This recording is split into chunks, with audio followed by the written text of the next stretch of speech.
सबसे पुराना ये गेहूं अनुसंधान का केंद्र है पवारखेड़ा। अभी तक इस अनुसंधान केंद्र में कुल 54 प्रजातियां विकसित की और इसकी वजह से ही आप जैसा देख रहे हैं कि लगातार 5-6 सालों से कृषि कार्बन अवार्ड मिल रहे हैं। और पिछले साल तो अपने लिए और गौरव की बात थी कि जो दोनों कृषि ऐसे क्षेत्र बढ़ते गए जहां की सिंचाई की व्यवस्था थी, तो फिर सिंचित अवस्था के लिए हम लोगों ने प्रजातियां विकसित की। और फिर एक और सबसे इकोनॉमिक कंडीशन आई जिसमें कि किसान लेट हो जाते हैं किन्हीं कारणों से, या मटर बोए थे या में विलंब हुआ। अब प्रश्न आता है कि इसमें एक और पर्यावरणीय चेंजेस जो आ रहे हैं जिसको क्लाइमेट चेंज बोल रहे हैं, तो क्लाइमेट चेंज के हिसाब से भी ऐसी प्रजातियां विकसित करने की आवश्यकता महसूस की गई, जो कि क्लाइमेट चेंज की वजह से भी वैरायटी जो डेवलप हो उस पर कोई कुप्रभाव न पड़े या वो बर्दाश्त कर सके। जैसे एक दिन में लगभग 4 से 5 डिग्री टेम्परेचर भी शूट अप कर जाता है एक दिन में। तो यदि ऐसी कंडीशन रहेगी तो निश्चित तौर पे किसानों को यदि वो सही प्रजाति का चयन नहीं करेंगे, जो रोग सहनशीलता युक्त प्रजाति है जिनमें उसके लिए जीन डले हुए हैं, तो यदि ऐसी प्रजाति का चयन नहीं करेंगे तो निश्चित तौर पे उनको नुकसान होगा। तो ये भी अपने लिए ये एक सुकून का विषय है, सौभाग्य का विषय है कि जवाहरलाल नेहरू कृषि विश्वविद्यालय के इस पवारखेड़ा केंद्र ने ऐसी प्रजातियां भी विकसित की हैं जिनमें तापमान सहनशीलता के लिए जीन भी डले हुए हैं। यदि एक दिन में 3 से 4 डिग्री टेम्परेचर भी शूट अप होता है तो उसको भी ये बर्दाश्त कर लेगा, और जो दाना भरने की प्रक्रिया तापमान बढ़ने से प्रभावित होती है वो भी नहीं प्रभावित होगी। मतलब तो ये जितने हम हर्डल्स, ये जितनी जो समस्याएं बताएं, इन सारे समस्याओं का निदान या इन सारी समस्याओं के एक कंप्लीट पैकेज के रूप में हम लोगों ने जो प्रजातियां विकसित की हैं उनमें ये सारे गुण हैं। साथ ही साथ एक और बड़ी समस्या जो कि इस मध्य क्षेत्र के लिए, मध्य क्षेत्र में पूरा मध्य प्रदेश आएगा, पूरा आपका ये गुजरात आएगा और छत्तीसगढ़ आएगा, कुछ पार्ट कोटा का एरिया राजस्थान का आएगा। ये सब मिला के इसको सेंट्रल जोन बोलते हैं। तो सेंट्रल जोन के लिए जो प्रजातियां हम लोगों ने विकसित किया है उनमें एक और जो है गुण डालने की जरूरत थी, जो कि सबसे पहले उसी काम को किया गया था, वो है रस्ट या गेरुआ रेसिस्टेंस। पहले जो प्रजातियां हुआ करती थी उसमें गेरुआ बहुत ज्यादा आता। तो हम अगर इतिहास में जाएं तो 1946 और 1947 ये 2 लगातार वर्षों में यहाँ गेरुआ रोग का बहुत ज्यादा प्रकोप रहा, जिसको हम एपिडेमिक बोलते हैं अपनी भाषा में। महामारी के प्रपोर्शन में वो डिजीज या गेरुआ रोग मध्य क्षेत्र में आ गया। उसी वजह से जो उस समय का एस्टीमेट हम बताएं, जो कि किताबों में अभी भी लिखा मिलता है कि 60 से 70 करोड़ का नुकसान जो मुख्य जो गेहूं उत्पादक एरिया था मध्य प्रदेश का, केवल मध्य प्रदेश की बात करें तो ये 46-47 में 60 से 70 करोड़ रुपए का नुकसान हुआ था केवल गेरुआ रोग की वजह से। और बहुत बड़े एरिया में फसल चौपट हो गई थी। ये 2 तरह का गेरुआ था, एक ब्लैक रस्ट जिसको हम लोग काला गेरुआ बोलते हैं, एक ब्राउन रस्ट जिसको हम भूरा गेरुआ बोलते हैं। नहीं आ रही सर, आवाज क्लियर नहीं आ रही। आवाज आवाज क्लियर है। समस्याओं के निदान के लिए साथ ही साथ एक और जो एक आर्थिक पहलू है, वो आर्थिक पहलू ये है कि यदि गेहूं आप जैसा कि जान रहे हैं कि 1 क्विंटल का अधिक से अधिक 2000 रुपए मिलता है। तो अगर ये सस्ती फसल होने की दशा में यदि इसमें रोग प्रबंधन के लिए किसान भाइयों को पैसा खर्च करना पड़े तो वो अपने आप में एक एडिशनल खर्च आ जाएगा। तो इसके लिए यदि उसमें हम ऐसे रोग प्रतिरोधी जीन डाल दें कि उसमें रोग आए ही ना, तो किसान को बिल्कुल लागत और नहीं लगानी पड़ेगी।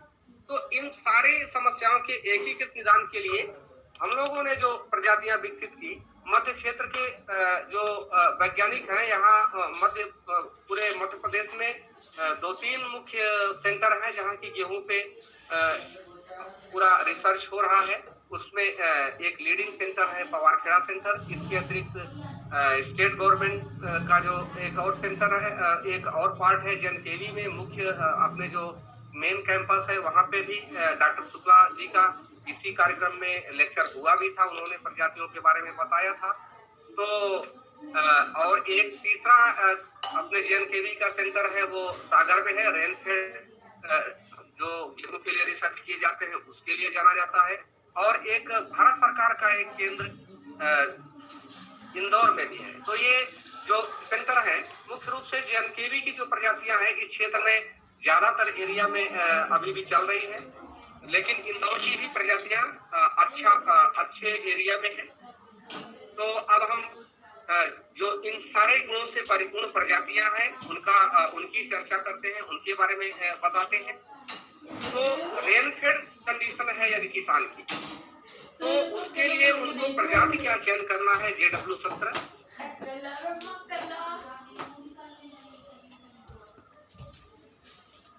ये व्यवस्था आती है यदि किसान के पास एक तो पानी की व्यवस्था हो। तो आवाज आ रही है सर? हाँ जी, आ रही आवाज, आ रही है, अच्छी आवाज। जी। यदि किसान के पास 1 से 2 पानी ही दे पाते हैं, 2 पानी 3 पानी से ज्यादा उनके पास व्यवस्था नहीं है, तो ऐसी कंडीशन के लिए तो अच्छी और उपयोगी प्रजातियां हैं। उनके लिए किसान भाई MP 3288, MP 1202 और MP 3173 ये प्रजातियां, इन प्रजातियों का चयन करें।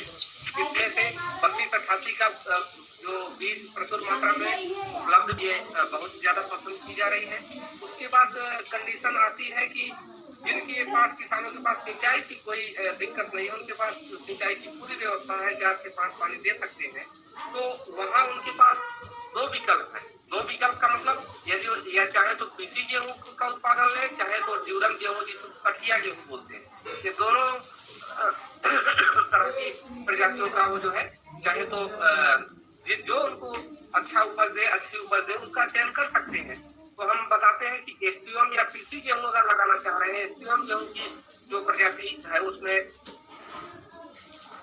लीडिंग सबसे अच्छी प्रजाति है MP 3382।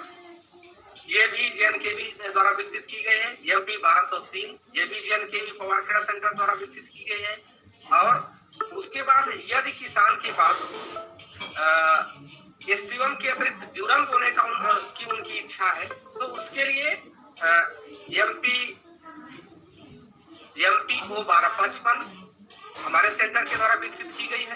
और दूसरी इंदौर सेंटर के द्वारा HI 8759 8759 ये भी नवीनतम प्रजाति है, इसको बोल सकते हैं।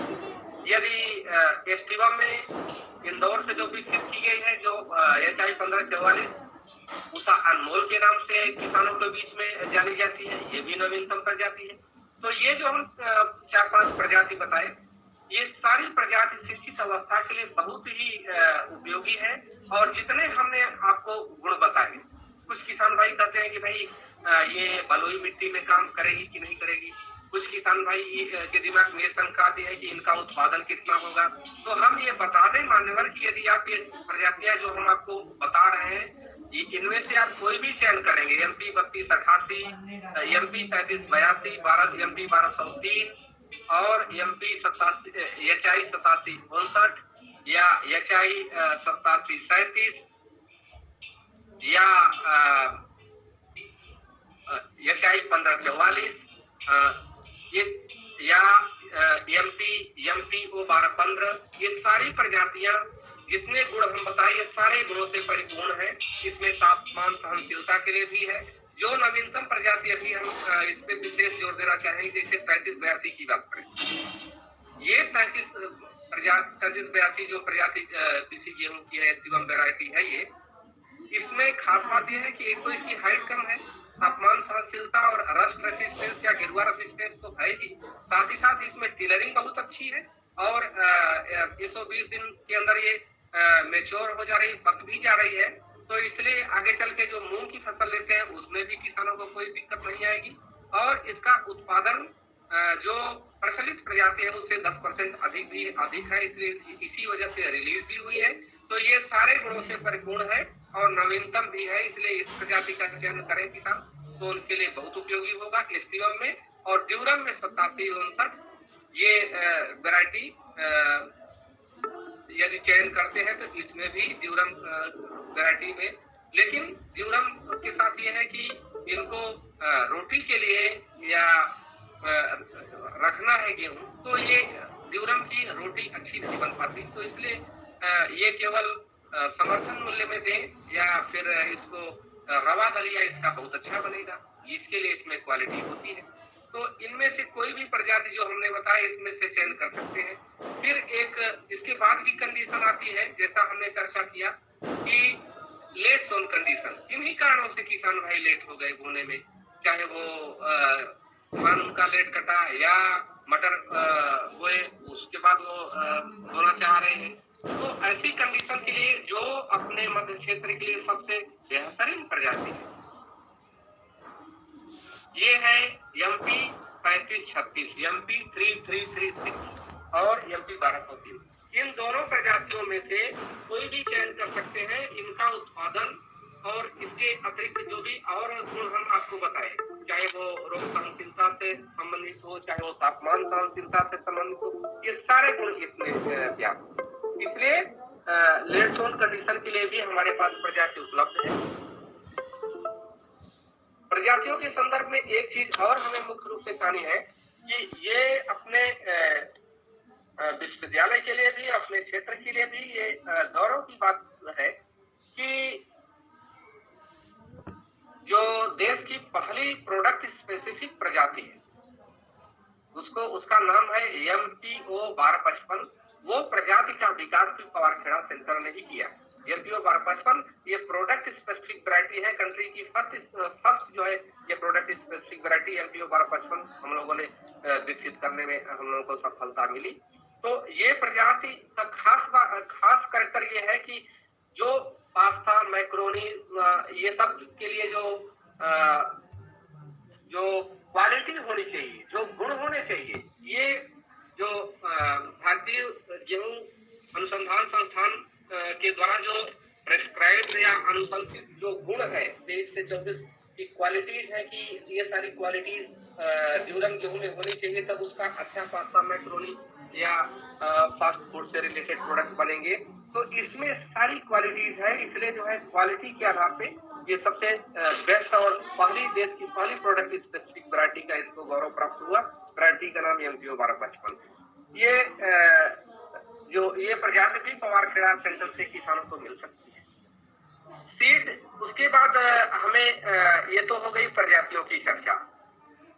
हम कंटिन्यूअस ऑडिबल है, हमको आप लोग सुन पा रहे हैं, बीच में इंटरेक्ट करते रहिए। नहीं, अब जो है ये प्रजाति हम जो कहना चाह रहे थे, जो हमारा थोड़ा सा कंटिन्यूएशन मध्य क्षेत्र में मध्य प्रदेश के लिए जो गेहूं की प्रजातियां हैं, तो कुछ किसान कभी भूलवश या ये सोचते हैं कि जो उत्तर भारत की प्रजातियां हैं वहाँ ज्यादा उपज दे रही हैं तो यहाँ ले आके लगा देते हैं। इस संदर्भ में हम बता रहे थे। आवाज आ रही है जी? हाँ, तो ये बताइए, बताइए। हाँ, इसको मैं पूरा डिटेल बता रहा हूँ। तो कभी भी किसान भाइयों को उत्तर भारत की जो प्रजातियां हैं, नॉर्थ इंडिया की जो प्रजातियां हैं, उसको मध्य भारत में मध्य प्रदेश में नहीं लगाएंगे। वजह ये है कि वहाँ की जो प्रजाति है वो अधिक अवधि की है, 140 दिन से ज्यादा की अवधि वहाँ वो लेती है, क्योंकि वहाँ ठंडक ज्यादा समय तक पड़ती है। अपने यहाँ 1 महीने के आसपास ही ठंडक पड़ती है, तो उनकी एकदम वो विंटर व्हीट है, हम स्प्रिंग व्हीट पे काम कर रहे हैं। तो एकदम ये कम अवधि वाली प्रजाति हम लोग यहाँ के लिए चाहते हैं, जिससे कि कम ठंडक के अवधि में भी अच्छा उत्पादन दे। तो कभी भी यहाँ की प्रजाति नॉर्थ इंडिया में सफल नहीं होगी, और वहाँ की प्रजाति जो है यदि यहाँ लगाएंगे तो उसमें दाना भरने की प्रक्रिया तक तापमान मध्य भारत में बढ़ जाएगा और वो अच्छा उत्पादन नहीं देगी। ठीक है, जैसे बहुत ज्यादा पॉपुलर पहले एक प्रजाति हुआ करती थी PBW 343, तो ये नॉर्थ इंडिया की बहुत रूलिंग वैरायटी हुआ करती थी। तो इसको कुछ किसान भाई, हरदा के कुछ किसान जो यहाँ के प्रोग्रेसिव फार्मर्स हैं, उन्होंने सोचा कि ये बहुत अच्छी प्रजाति है और पंजाब में अच्छा कर रही है, तो हम इसको मध्य प्रदेश में भी बोते हैं। लेकिन जब यहाँ लगाए तो उसको उनका अच्छा उत्पादन नहीं प्राप्त हुआ।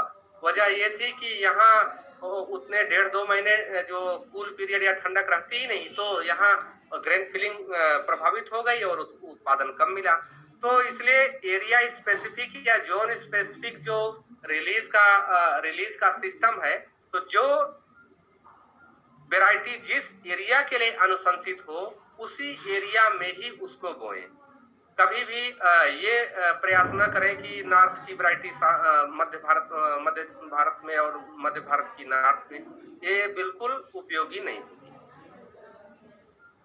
उसकी एक वजह और भी है कि जो डिजीज सिनेरियो है वो नॉर्थ इंडिया का अलग है और सेंट्रल इंडिया का अलग।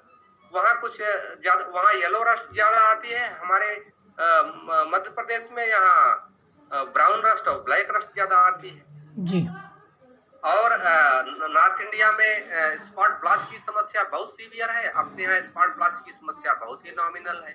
तो इस तरह से जो डिजीज सिनेरियो है वो सेंट्रल इंडिया का अलग है और नॉर्थ इंडिया का अलग है। इसलिए कभी भी ये नॉर्थ की प्रजातियां यहाँ बिल्कुल नहीं लानी है। जो अपने एरिया के लिए अनुशंसित प्रजाति रहे उसी प्रजाति का यदि चयन करके बोएंगे तो जितने हमने गुण बताए, चाहे वो जिसके लिए हम लोगों ने उसको सतत प्रयास करके, रिसर्च करके, शोध करके जो प्रजातियां विकसित करके अपने क्षेत्र के लिए अनुशंसित करा के किसानों को दी है, उसी चयन में उपलब्ध है, उनको यदि चयन करेंगे तो ये जितनी समस्याएं हैं, चाहे वो दाना न भराने की हो या तापमान से जो इन्वायरमेंटल चेंजेस आ रहे हैं उसको बर्दाश्त करने के लिए हो। साथ ही साथ एक और बहुत ही इंटरेस्टिंग पॉइंट बताएं कि पयासी जी भी है, वो इस कार्यक्रम को अटेंड कर रहे हैं, तो वो उनको भी जो है ये काम आएगा।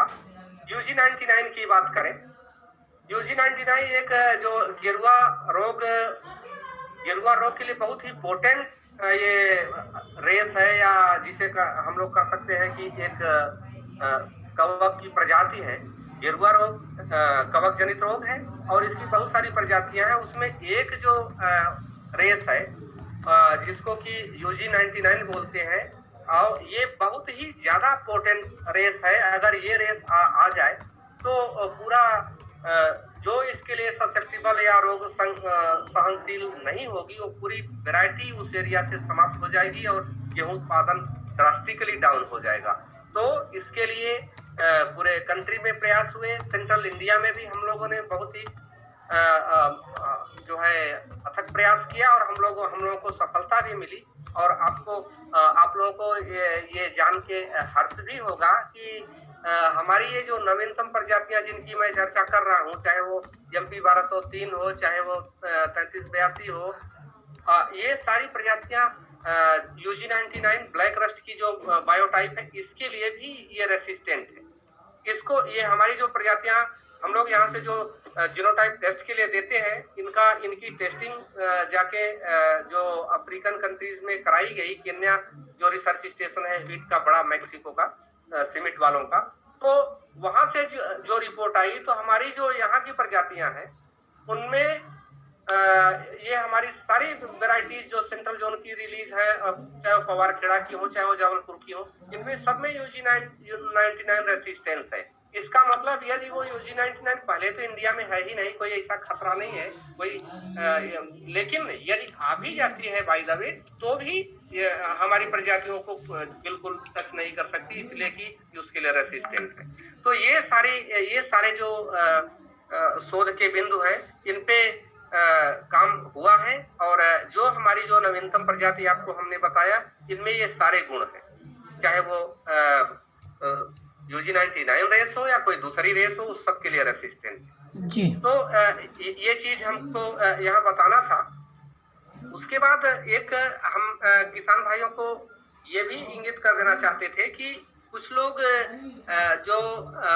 जो प्राइवेट कंसर्न की प्रजातियां बताते हैं कि कुछ भी उसका नाम बता देते हैं कि ये तो कोई 110 कह रहा था, कोई 112 कह रहा था। हमके भाई ये तो ऐसी तो कोई प्रजाति हम लोगों ने तो विकसित नहीं की है, ये कहाँ से प्रजाति विकसित हुई? तो कहे कि ये प्रजाति कोई प्राइवेट कंपनी ने विकसित किया। तो अब हम लोग तो जो राष्ट्रीय स्तर पे इसका गेहूं की वर्कशॉप होती है उसमें हम लोग हर साल अटेंड कर रहे हैं। ऐसा कोई वेराइटल रिलीज प्रपोजल किसी प्राइवेट का नहीं आता, लेकिन इसके बावजूद भी कुछ न कुछ बीज इन लोगों के बिकते रहते हैं।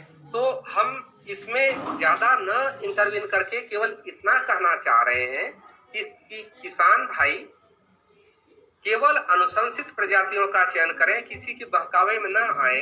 कभी कभी क्या होता है कि जो आपने वैरायटी लगाया वो यदि एरिया के लिए अनुशंसित नहीं है तो कभी उसमें ये संभव है कि रोग न भी आए, वो स्केप कर जाए, वो बच ले किसी तरह से। लेकिन यदि रोग आ गया तो वैरायटी पूरी तरह से फ्लॉप हो जाएगी। इसलिए बिल्कुल रिस्क लेने की जरूरत नहीं है, एरिया अनुशंसित प्रजाति का ही चयन करें तो आपको ये जितने फायदे हैं ये सब मिलेंगे। साथ ही साथ जो आपके मन में ये आ रहे होंगे प्रश्न किसान भाइयों के कि ठीक है ये तो आपने रिसर्च स्टेशन पे आपके काली मिट्टी है, पता नहीं ये बलुई मिट्टी में काम करेगी नहीं, दोमट मिट्टी में काम करेगी नहीं। ठीक है आपने पवार खेड़ा में किया, रीवा में वैरायटी चलेगी कि नहीं, ये बुंदेलखंड में चलेगी कि नहीं, तो ये इधर मालवा में चलेगी कि नहीं। तो आपको यहाँ जान लेने की जरूरत है कि इन विषयों पे भी शोध हुए हैं और ये सब टेस्टेड वेरीफाइड वैरायटी ही अब तक रिलीज होके जा रही है। इसलिए बिल्कुल निश्चिंत रहे, ये सारे पॉइंट, ये सारे बिंदु ध्यान में रखे गए हैं और विकसित प्रजातियों में हर कंडीशन के लिए एडाप्ट, हर सॉइल टाइप की एडाप्टेबिलिटी के डाटा जनरेट करके उसके बाद ये रिलीज प्रपोजल दिया गया, फिर वो क्वालिफाई हुई, रिलीज हुई। तो ये सारे गुण इन प्रजातियों में है। अब प्रजातियों से हम आगे बढ़ते हुए एक रोग से संबंधित विषय हम और उठाना चाहेंगे कि कई बार हमने देखा कि अच्छी प्रजाति है लेकिन उसमें कुछ रोग भी आ जाते हैं। कभी कभी रस्ट तो नहीं आया, ठीक है, लेकिन एक दूसरा जो आपने देखा होगा कि जो जैसे ही 21 दिन का गेहूं होता है, इस समय गेहूं का सीजन चल रहा है, सोइंग हो रही है, तो सोइंग होने के बाद जो हमारा पिछला अनुभव है उसके आधार पे मैं बता रहा हूँ कि जैसे ही फसल 21 दिन की होती है तो पैचेज में वो पीला होने लगता है गेहूं, और किसान हमारे पास जो आते हैं वो अपनी भाषा में यही कहते हैं कि सर वो चंदके में वो जो है गेहूं पीला हो रहा है, बैठ रहा है। तो ये जो ऐसी समस्या आती है ये फंगस की या कवक जनित समस्या है और ये इसका कवक मिट्टी में रहता है। राइजोक्टोनिया, स्क्लेरोसियम, ये जो भी फंगस है ये सॉइल बॉर्न है। तो ये जो इसको जो वायर स्टेम डिजीज आ रही है, इसके प्रबंधन के लिए खास ये है कि पहले तो एकीकृत प्रबंधन से ही इसका परमानेंट इलाज कर सकते हैं, लेकिन यदि खड़ी फसल में चाहें तो खड़ी फसल में इसका इलाज संभव है, बस उनको समय पे एक्टिव होना है। आप 20 से 21 दिन की अवस्था में खेत में जाएं, यदि देखें जहां जहां थोड़ा ज्यादा पानी लगने की वाली जमीन रहती है, थोड़ा सा डिप्रेशन या दबा हुआ खेत रहता है, वहां आप देखेंगे तो जगह जगह पीला खेत दिखता है। तो वो जो पीला हो जाता है खेत, उसके उसमें जो पौधे हैं वो उनकी जड़ों में फंगस लग जाता है, रोग लग जाता है, इसकी वजह से वहां पीला हो जाता है। लेकिन वो कभी पौधा मरता नहीं है। पौधा अपने को सरवाइव करने के लिए क्राउन रीजन से दूसरी जड़ें निकालता है और उस जड़ से वो फिर अपने को सरवाइव करता है। लेकिन अब उस सर्वाइवल के चक्कर में उसमें नुकसान ये होता है कि पौधे की पूरी एनर्जी प्लांट को सरवाइव करने में लग जाती है और उसके बाद उसमें बिल्कुल टिलर्स या शाखाएं नहीं निकल पाती। तो उसका नुकसान ये होता है कि उपज पूरी तरह से डाउन हो जाती है। उपज जब नहीं जो है एक पौधा एक भी उससे शाखा या टिलर्स नहीं निकले तो एक पौधे में एक ही बाल निकलेगी। अगर उसमें 10 टिलर्स निकलते तो 10 बालियां और लगती, उत्पादन बढ़ता। तो जो संक्रमित एरिया है वहां का उत्पादन घटने की संभावना रहती है। लेकिन यदि किसान भाई इससे रिकवर करना चाहे, इससे निजात पाना चाहे, तो उनको केवल ये करना है कि जैसे ही पहली सिंचाई के बाद ये लक्षण दिखे, तुरंत उस खेत में जो सस्य क्रिया जिसको डोरा कुल्पा किसान कहते हैं चलाना, उसमें या कुदाल से या किसी चीज से, उसमें इस तरह से करें कि हवा का संचार थोड़ा बढ़े मिट्टी में, और कार्बेंडाजिम दवा जो है इसकी 2.5 ग्राम मात्रा 1 लीटर पानी इस अनुपात में घोल बना के और ड्रेंचिंग कर दें। ड्रेंचिंग का मेरा आशय है कि उसको स्प्रेयर की जरूरत नहीं है, सीधे प्लास्टिक की बाल्टी में बनाए घोल और जग से हजारे से वो खेत में डाल दें। लगभग 1 इंच मिट्टी भी गीली हो जाए और पौधा तो भीग ही जाए।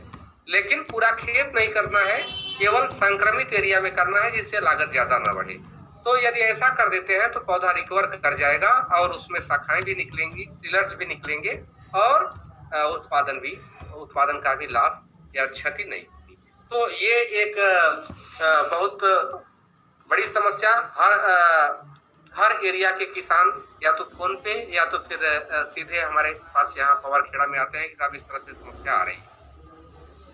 तो इसके बारे में जो स्पॉट की ड्रेंचिंग और एयरेशन इंप्रूव करने के लिए थोड़ा वहाँ निराई गुड़ाई का प्रबंध करें, तो ऐसा कर देने मात्र से वह उस पैच का, उस एरिया का गेहूं बच जाएगा और वहाँ जो उत्पादन की लॉस की संभावना थी उससे रिकवर हो जाएगी।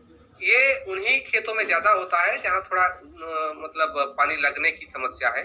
तो पानी न लगे तो ये समस्या वैसे भी कम आएगी। लेकिन यदि रोग का इनाकुलम, उसका कीटाणु जमीन में है, तो पानी लगने के बाद ये रोग आ सकता है। कोई घबराने की बात नहीं है, केवल ये है कि ड्रेंचिंग करें, ठीक हो जाएगा। समय से करें। यदि एक काम वो 21 से 24 दिन की बजाय वो 1 महीने बाद कर रहे हैं तो कोई फायदा नहीं होगा। क्यों? क्योंकि 30-35 दिन के बाद जो टिलर्स निकलने की स्टेज है वो पौधे की समाप्त हो जाती है। 40 दिन के बाद उसमें फिर से रिटिलरिंग होगी नहीं, तो एक पौधा जो एक जमा था, एक ही पौधा एक ही जगह रहेगा, उसमें कोई शाखाएं नहीं निकल पाएंगी, तो टिलर्स न होगी तो बालियां भी कम आएंगी। इसलिए जब आपको जो प्रबंधन तकनीक अपनानी है वो सही स्टेज में सही समय पे अपनानी है। आप 21 दिन में 24 दिन तक किए तो ठीक है, लेकिन यदि किन्हीं कारणों से आप 30-35 दिन के बाद खेत में कर रहे हैं तो कोई फायदा नहीं होगा। और वो आप नहीं करेंगे तो भी पौधा रिकवर कर जाएगा, बस उसमें शाखाएं नहीं निकलेंगी। और आप दवा लेट डालेंगे तो भी वही होगा। तो कम से कम आपकी लागत तो बच जाती। यदि आपने लेट हो गए थे तो छिड़काव की कोई जरूरत नहीं। तो ये एक हमारी जो है जो सलाह किसान भाइयों के लिए है कि यदि ड्रेंचिंग करें तो समय से करें, अन्यथा वो उनका पूरा वो जो लागत है वो बर्बाद जाएगी। दूसरा जो एक बीज जनित समस्या आती है वो भी काफी किसान लेके आते हैं, वो है लूज स्मट या जिसको कंडवा बोलते हैं। कंडवा में क्या होता है कि बाली में दाने की बजाय काला चूर्ण भर जाता है। तो काला चूर्ण यदि भर जाएगा तो उसमें एक भी दाने नहीं होंगे, सारे दाने वो काले चूर्ण में कन्वर्ट हो जाते हैं। और ये इंटरनली सीड बॉर्न डिजीज है। सीड से आगे बढ़ के वो प्लांट से होते हुए और जो बाली तक पहुंचेगी, और बाली में जब दाना भराएगा उसमें वो फंगस सक्रिय हो जाएगा और हर दाने में दाने की जगह उस बाली में वो काले चूर्ण भर जाएंगे। और सबसे खास बात ये कि वो जो काले चूर्ण है, जो बगल के जो पौधे हैं उनसे पहले उसमें पक के तैयार हो जाएगी। इसके पहले कि और पौधों में फ्लावर आए, इसमें पहले बाली निकल जाएगी, इसमें पहले काला चूर्ण भर जाएगा और ये काला चूर्ण हवा से दूसरे बालियों को संक्रमित कर देगा। तो संक्रमित इस साल हुए, लेकिन लक्षण वो अगले साल जब होंगे तब आएगा। ये इस रोग का मुख्य जो है नुकसान है कि उस सीजन में आपको उसका कोई प्रभाव या कोई दुष्प्रभाव नहीं दिखेगा। इसलिए यदि लूज स्मट या कंडवा रोग उनके खेत में दिखा था पिछले सीजन में, तो जब अगली सीजन में गेहूं बोए, उस सीजन में कुछ भी छिड़काव करने की जरूरत नहीं है।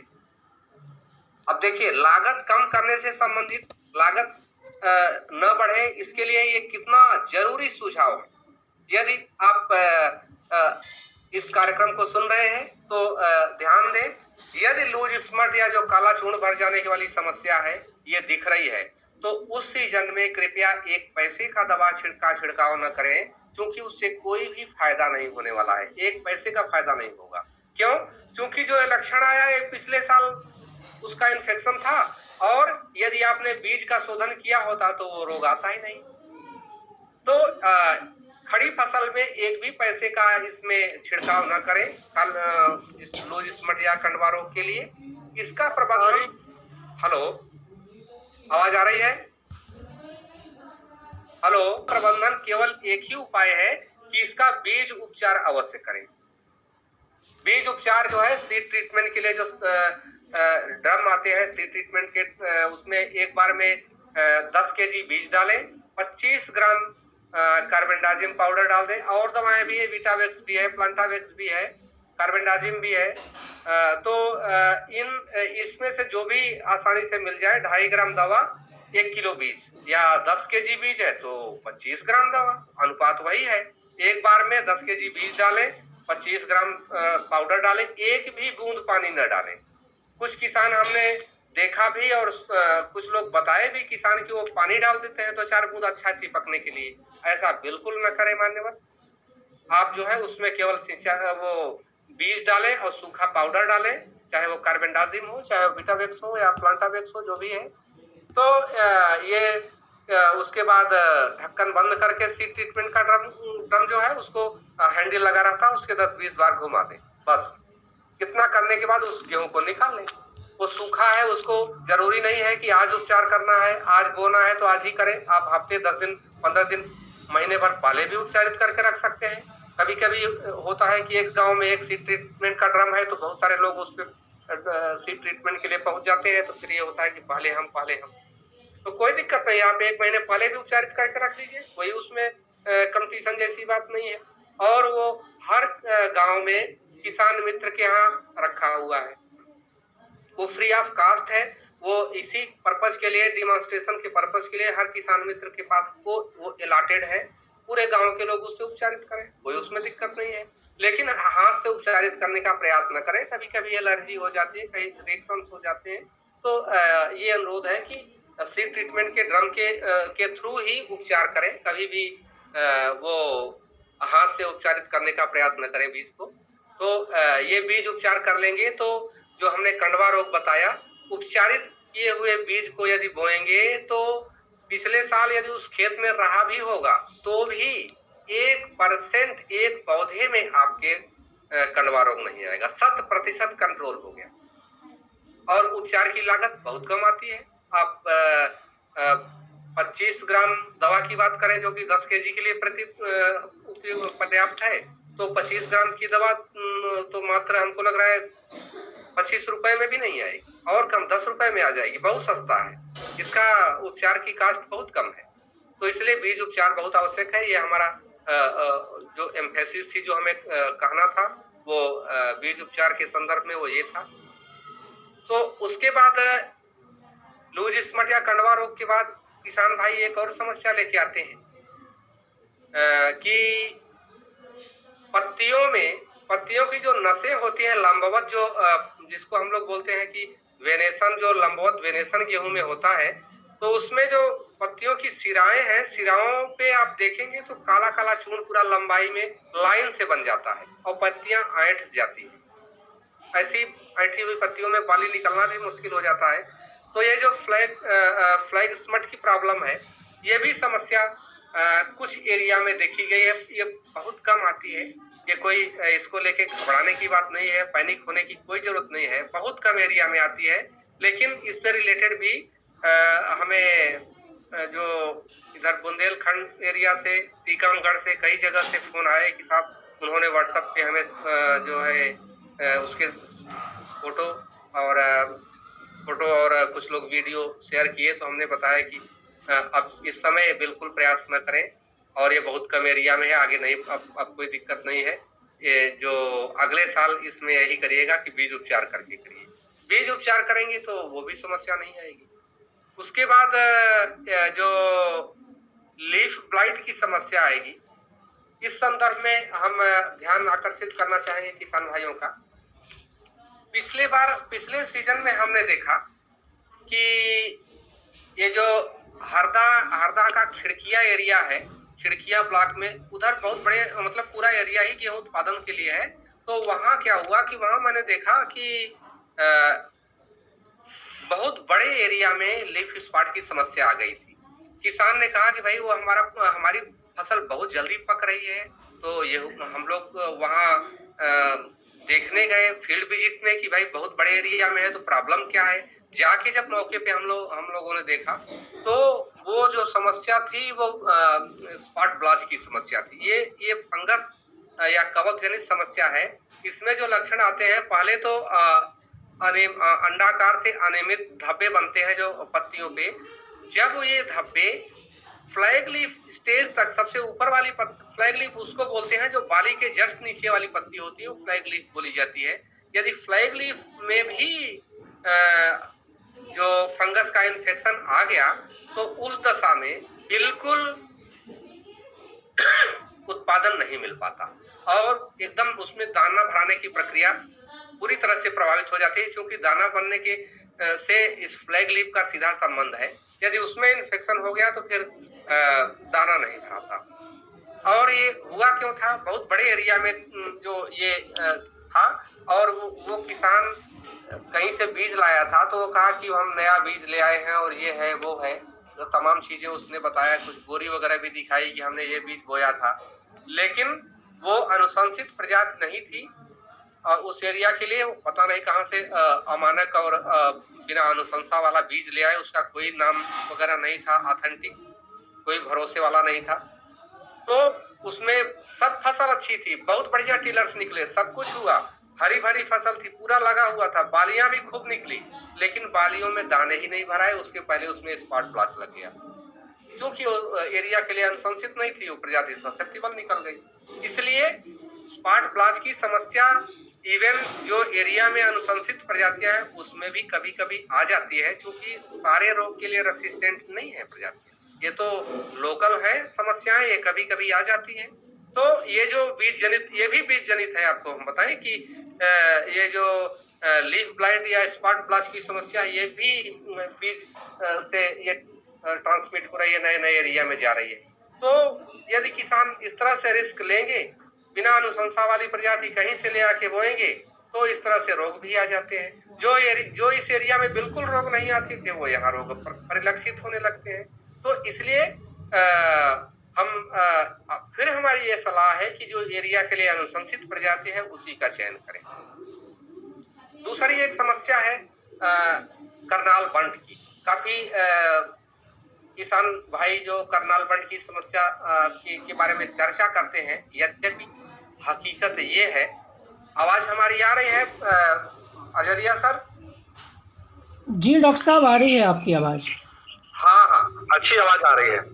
जी। हाँ। तो डॉक्टर साहब, हम ये कहना चाह रहे थे कि केवी के बारे में, करनाल बंट के बारे में कुछ लोग जो प्रोग्रेसिव फार्मर्स है, तमाम स्टेट ऑफिशियल्स है, वो सब चर्चा करते हैं कि करनाल बंट की समस्या कहीं की। तो करनाल, इसके लिए खास बात ये है, यहाँ हमें ये बताना अति आवश्यक है कि जो ये मध्य भारत है, मध्य क्षेत्र है, ये करनाल बंट के लिए जो भारतीय गेहूं अनुसंधान संस्थान करनाल के अनुसार ये एमपी लो रिस्क जोन में आता है। तो यहाँ करनाल बंट की समस्या यहाँ है ही नहीं। कभी कभी यहाँ समस्या इसलिए देखी गई कि जब शुरू में क्या हुआ कि जब यहाँ पे समर्थन मूल्य यूपी से कुछ ज्यादा था और कुछ बोनस अनाउंस हुआ था, तो क्या हुआ, किसानों ने यूपी से गेहूं ले आके यहाँ समर्थन मूल्य पे बेचना शुरू कर दिए। तो उससे क्या हुआ कि ये यूपी में बहुत ज्यादा समस्या है इसकी, करनाल बंट की। तो जो यूपी का गेहूं ले आके और मध्य प्रदेश की मंडियों में बेचना शुरू किए, और जब उस बीज का जो सीड वहां से ग्रेन आया था उसकी सैंपलिंग हुई, तो किसान तो सब बताता है कि ये एमपी का गेहूं, हाँ, और सबको बताता है कि ये 322 है, वही 322 तो ज्यादातर लोग बताते हैं मंडियों में। तो फिर इस पे हम लगातार 5 साल हम लोगों ने काम किया, हाँ, और कि आखिर ये समस्या आई कहाँ से। तो चूंकि लो रिस्क जोन है, लो रिस्क जोन का मतलब ये होता है कि जो पर्यावरणीय कंडीशंस इस रोग के फैलाव के लिए और इस रोग के इन्फेक्शन होने के लिए आवश्यक है, वो कंडीशन मध्य प्रदेश में फ्लावरिंग के समय जिसमें पुष्पन अवस्था रहती है उस समय वो कंडीशन मतलब लो टेम्परेचर और ह्यूमिडिटी ये दोनों चाहिए, और ये दोनों नहीं रहते मध्य प्रदेश में फरवरी में। इसलिए टेम्परेचर यहाँ 22 डिग्री से ऊपर चला जाता है और ह्यूमिडिटी यहाँ हमेशा 60-70 इतना रहती है फरवरी में। ऐसी कंडीशन में यहाँ करनाल बंड का इन्फेक्शन होने की संभावना बहुत कम है, हाँ, और ये वैसे भी लो रिस्क जोन में आता है। तो करनाल बंड की समस्या मध्य प्रदेश में नहीं है, यही वजह है। हेलो, थोड़ी इको हो रही है आवाज क्या? नहीं, अच्छी आवाज आ रही है आपकी, अच्छी आवाज आ रही है। हाँ, तो ये जो बिल्कुल इसके लिए करनाल बंड के लिए चिंता की बात नहीं है। और खास बात ये भी है कि इस पे भी हम लोगों ने 5 साल पहले ही इस पे काम शुरू कर दिया है, और यहाँ हमें बताने में हर्ष होगा कि ये जो हम अभी प्रजातियां आपको बताए एमपी सीरीज की, इनमें करनाल बंड रेसिस्टेंस रिलेटेड जीन भी इन प्रोग्रेस किए जा चुके हैं, और ये करनाल बंड से रेसिस्टेंट भी है, इसलिए बिल्कुल चिंता की बात नहीं है। अनुशंसित प्रजाति के जो हम 1 फायदे 10 फायदे गिनाए, अभी 10 फायदे ऐसे हैं जो कि हम नहीं बता पाए। तो इसलिए बिल्कुल अनुशंसित प्रजाति में आपको ये कोई दिक्कत नहीं आएगी। करनाल बंड की समस्या यहाँ नहीं है, इसको लेके चिंता की कोई जरूरत नहीं है, हाँ? और जो प्रजातियां विकसित की जा रही हैं उनमें रेसिस्टेंस हो, ऐसे शोध लगातार किए जा रहे हैं। अब इसके बाद हम आगे बढ़ते हैं, तो अब हमारा एक बिंदु है जो हमारे मन में आया कि बिल्कुल इस पे चर्चा करनी चाहिए कि जो किसान भाई सीड ड्रिल यूज कर रहे हैं, हमने कई जगह देखा कि वो सीड और जो डीएपी है दोनों मिक्स करके सीड ड्रिल से बो रहे हैं। इसके लिए जो सीड कम फर्टिलाइजर ड्रिल आजकल उपलब्ध है, उससे यदि सोइंग करेंगे तो बिल्कुल इस तरह की कोई जो समस्या कुछ आ जाती है जर्मिनेशन से लेके, या जो डायरेक्ट सीड के टच में फर्टिलाइजर आ जाता है तो उससे जो दिक्कतें आती हैं वो बिल्कुल नहीं आएंगी। तो जो एप्रोप्रिएट तकनीक है उसका फायदा उठाएं, और जो तकनीक विकसित की गई है, जो नए सीड ड्रिल बनाए गए हैं जिसमें सीड अलग रहेगा फर्टिलाइजर अलग रहेगा, सीड कम फर्टिलाइजर ड्रिल, उससे सोइंग करें। उसमें क्या होता है, सीड ऊपर होगा और उसके 1 इंच नीचे फर्टिलाइजर होगा। तो ये बहुत पहले नारा लगाया जाता था, हो सकता है कि आपको याद हो, कि नीचे खाद ऊपर बीज, यही है किसानों समझने की चीज। तो ये पहले बताया जाता था, काफी ये नारा लगता था, ये बहुत ही उपयोगी है। नीचे खाद रहेगी, और ये जो नया ड्रिल बनाया गया इसमें 1 इंच नीचे इसलिए रखा गया है कि 1 हफ्ते के आसपास जो बीज में भोजन होता है खुद का, जब तक वो भोजन है इस बीज जड़ें विकसित होकर लगभग 1 इंच नीचे पहुंचेंगी, और जहां जड़ पहुंचेगी ऑलरेडी वहां पे पोषक तत्व मौजूद रहेगा, तो पौधे का विकास बहुत ही अप्रोप्रिएट, बहुत ही अच्छा होगा। इसलिए जो है सीड कम फर्टिलाइजर ड्रिल का प्रयोग करें, ये भी एक अच्छी तकनीक है, ये भी बताना बहुत आवश्यक है। साथ ही साथ जो अभी हम लोग जो राष्ट्रीय स्तर पे जो हम लोग का गेहूं का वर्कशॉप हुआ था, वहाँ जो माननीय डीडीजी महोदय थे, उन्होंने कहा था कि मध्य प्रदेश तो गेहूं उत्पादन में अग्रणी है ही, पूरा देश भी इस समय गेहूं उत्पादन को लेके इस समय जो है 107 मिलियन टन से ऊपर कंट्री का प्रोडक्शन चला गया है गेहूं का।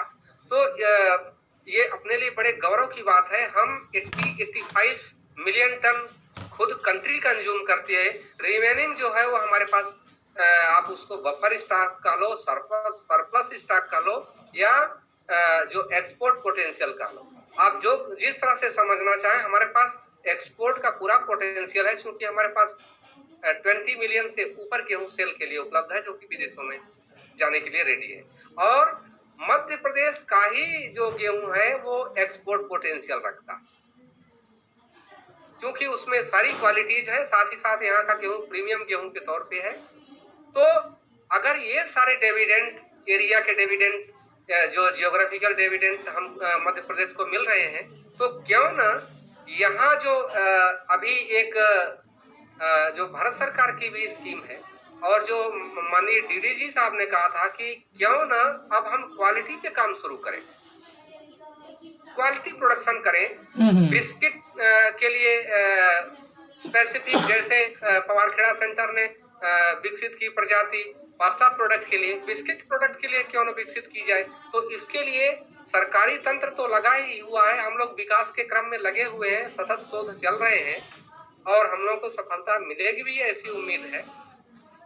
लेकिन जो प्राइवेट प्लेयर्स हैं, उनकी भी इसमें महती आवश्यकता है। यदि वो बीज बेच सकते हैं, अपना जो बीज, कुछ भी नाम रख के यदि बीज दे देते हैं किसानों को, तो उनका ये भी फर्ज है कि क्यों ना वो जो यहाँ के बेरोजगार युवक हैं, उनके बीच में इस तरह का एंटरप्रेन्योर डेवलप करें कि वो एरिया के हिसाब से जहाँ जो स्ट्रेंथ है, जैसे जो ड्यूरम प्रोडक्शन एरियाज हैं, तो वहाँ ड्यूरम से रिलेटेड इंडस्ट्री लगाई जा सकती है, वहाँ किसानों को प्रीमियम प्राइस भी मिलेगा, साथ ही साथ जो ड्यूरम से रवा दलिया बनता है, वो उसके लिए रॉ मटेरियल या कच्चा माल भी वहाँ उपलब्ध हो जाएगा।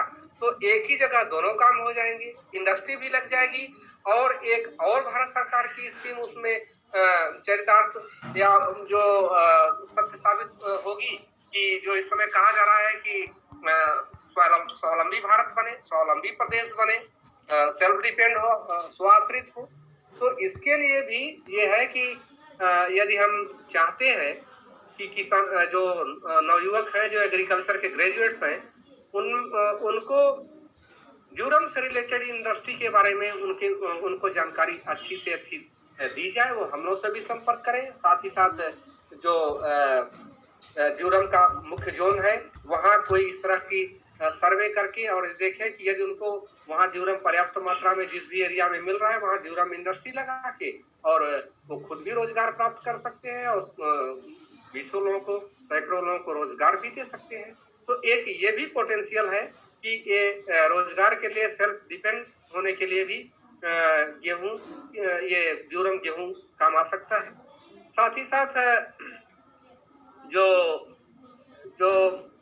और कुछ तकनीकी विकसित की गई हैं, जैसे हम ये कहें कि ठीक है, हमने उन्नतशील प्रजाति की बात कर ली, हमने जो सस्य प्रक्रियाएं हैं उनमें जो उन्नतशील प्रयोग हुए हैं उनकी भी चर्चा बहुत आवश्यक है। जैसे जो अभी हमने कहा कि सीड कम फर्टिलाइजर ड्रिल से बोएं, साथ ही साथ जो वाटर यूज इफिशिएंट गेहूं है, अब उसकी भी बोने की बहुत जरूरत है। इस लाइन पे भी लगातार काम हो रहे हैं, और हमारी जो नवीनतम प्रजातियां हैं उनमें वाटर यूज इफिशियंसी भी है। साथ ही साथ ये जो और एक जो तकनीक है, जैसे जिसको फर्क बोलते हैं, उसमें एक ऊंची बेड पे 4 लाइन में हम गेहूं लगाते हैं, उसमें ड्रिप का भी समावेश कर सकते हैं। साथ ही साथ अच्छे अंकुरण के लिए जो पहली सिंचाई जस्ट बुआई के बाद जो करते हैं, उसको स्प्रिंकलर से कर दें, बहुत अच्छा अंकुरण होगा। तो ये सारी पद्धति भी उतना ही कारगर है उत्पादन बढ़ाने के लिए।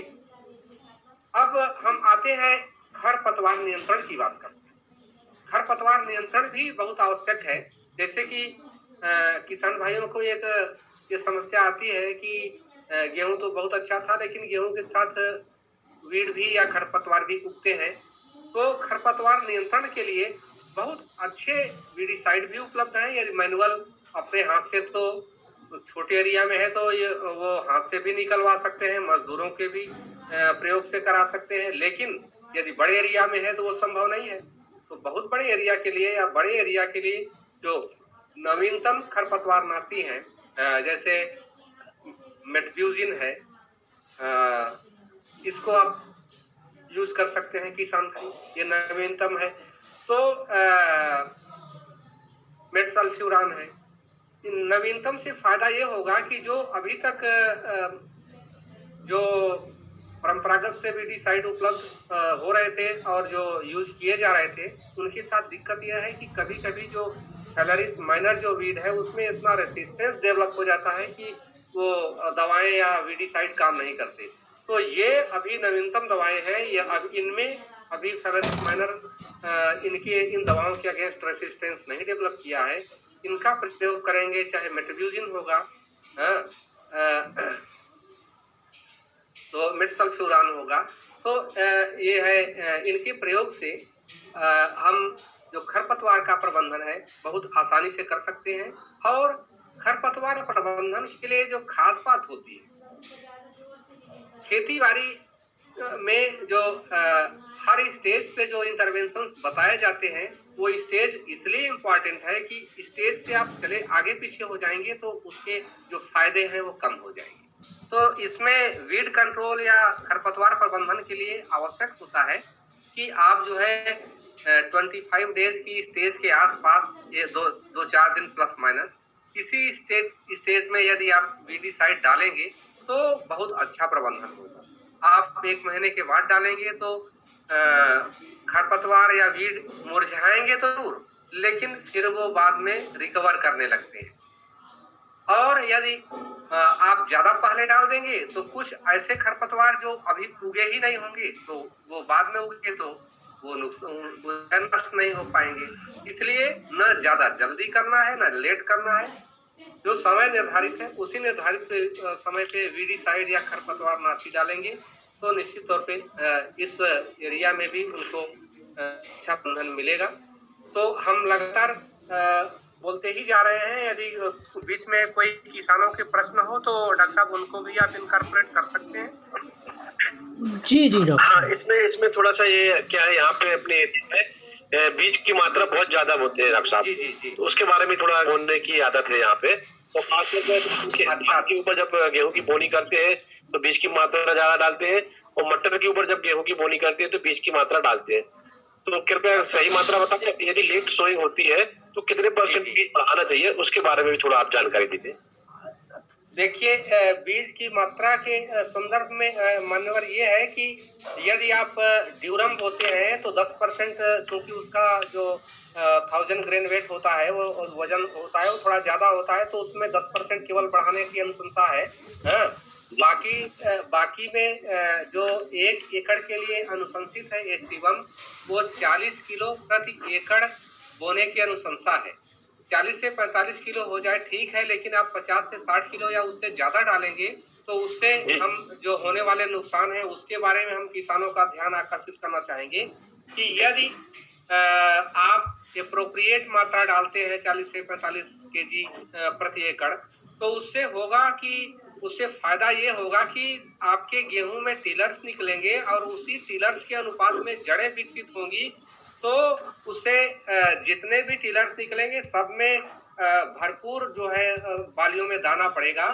लेकिन यदि आप घना बो देंगे तो टिलर्स नहीं निकलेंगे। और एक जो दूसरा नुकसान होगा उसको बहुत ध्यान से सुनिए। क्या है कि यदि आप घना बोते हैं तो उस दशा में पौधा प्रकाश के लिए और जो इन्वायरमेंटल कंडीशन में जो प्रकाश के लिए जो उनके लिए कंपटीशन आता है, कंपटीशन करते हैं एक दूसरे पौधे से, तो वो कंपटीशन के चक्कर में नॉर्मल फसल से 4 से 6 इंच लंबी हो जाती है घनी फसल। तो यदि 6 इंच लंबी हो जाएगी तो ऐसी फसल के गिरने की संभावना, लॉजिंग जो होती है, लॉजिंग की संभावना बहुत ज्यादा बढ़ जाती है। इसलिए जो है न चाह के भी किसान तो कभी नहीं चाहेगा कि उसकी फसल लॉज हो या गिरे, लेकिन वो आड़ी हो जाएगी, लाज हो जाएगी, गिर जाएगी यदि उसमें बीज की दर बढ़ा देंगे। तो बीज की दर बढ़ाना कतई जो है रिकमेंडेड नहीं है। 40 से 45 केजी प्रति एकड़ के ही दर से गेहूं बोए, बिल्कुल ज्यादा बढ़ाने की जरूरत नहीं है। ज्यादा बीज में जो अंकुरण क्षमता है जरूर उसका ध्यान दें कि 75 से 80% या उससे ज्यादा हो। ये जरूर ध्यान दें। उसको टेस्ट भी कर सकते हैं आप, प्लॉटिंग पेपर आसानी से रख के, या गीले जो चट आते हैं, बोरे होते हैं, उसमें भी आप चेक कर सकते हैं, या बीओडी में चेक कर सकते हैं। घर पे भी जो कपड़ों में भिगो के और एक लाइन से बिछा के उसको रख देंगे तो वहां भी पता लग जाएगा कि कितना % अंकुरण है। साथ ही साथ जहाँ से बीज ले रहे हैं वो बोरी पे भी अंकुरण % लिखा रहता है। तो कभी भी यदि उपयुक्त अंकुरण क्षमता का बीज है तो ये सब समस्याएं उसमें नहीं आएगी। जी जी जी आचार्य साहब। जी डॉक्टर साहब, एक सवाल। करनाल बंट क्या बताया था, तो अपने यहाँ कुछ लोग नॉर्थ इंडिया से कुछ वैरायटी ले आके लगाते हैं जो 2851 यहाँ पे लेट्स में बहुत हो रही है जबलपुर रीजन में, तो उसमें से इंडिया में 2851 की समस्या है, तो क्या यहाँ भी हो सकती है? बिल्कुल बिल्कुल मान्यवर, इसीलिए हम इस पे ध्यान आकर्षित किए कि वैसे तो Madhya Pradesh low risk zone में आता है, लेकिन जो 2864 वैरायटी है, 2864 वैरायटी लेट सोन के लिए वैरायटी ये यहाँ चेक के रूप में लगाई भी जाती है, तो उसका प्रयोग ना करें। यदि लेट होते हैं किसान भाई, तो जो हम प्रजाति बता रहे हैं जो 3336 है लेट सोन के लिए, ये सबसे अच्छी है। बिल्कुल नॉर्थ इंडिया की प्रजाति यहाँ नहीं चलेगी। जी जी हाँ, इससे नुकसान ही नुकसान है, एक नुकसान नहीं है। करनाल बंट तो यहाँ जमीन में स्थापित नहीं हो पाएगा, इसलिए कि यहाँ जो एनवायरमेंटल या वातावरणीय कंडीशन है वो उसके लिए अनुकूल नहीं है। लेकिन यदि वो बीज से आएगा तो हो सकता है कि बदलते परिवेश में वो यहाँ दिक्कत करने लगे आगे चल के। तो ये हमारा नैतिक कर्तव्य है, हमारा दायित्व भी है कि हम अपने एरिया के लिए अनुशंसित ही प्रजाति का चयन करें। जी जी। अच्छा, थोड़ा यूरिया मैनेजमेंट के बारे में भी थोड़ा सा किसान भाइयों को आप सलाह दे दें। अच्छा, हाँ, यूरिया मैनेजमेंट का ये है कि यूरिया जो मुख्य रूप से किसान खेत में डालते हैं, तो हमने ज्यादातर देखा कि जिस समय बोनी कर रहे हैं, सोइंग कर रहे हैं, तो फास्फोरस और पोटास की पूरी मात्रा, अब ये पूरी मात्रा है क्या, जो रिकमेंडेड है नाइट्रोजन फास्फोरस पोटास 120 60 40 है। 120 नाइट्रोजन या 60 फास्फोरस और 40 पोटास सिंचित अवस्था के लिए यही अनुशंसा है।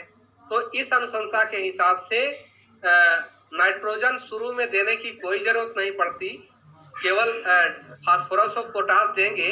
इसके बावजूद भी डीएपी में 16% नाइट्रोजन जाता है, तो डीएपी के माध्यम से जो फास्फोरस दे रहे हैं वो डीएपी के माध्यम से फास्फोरस दे, और सिंगल सुपर फास्फेट के माध्यम से फास्फोरस खेत में दे, और पोटास 40 केजी प्रति हेक्टेयर जो है वो भी, ये दोनों फास्फोरस और पोटास बोनी के समय या पहली मतलब लास्ट तैयारी के समय दे दे, या सीड ड्रिल में जो बो रहे हैं उस समय सीड कम फर्टिलाइजर ड्रिल में आप डाल दें।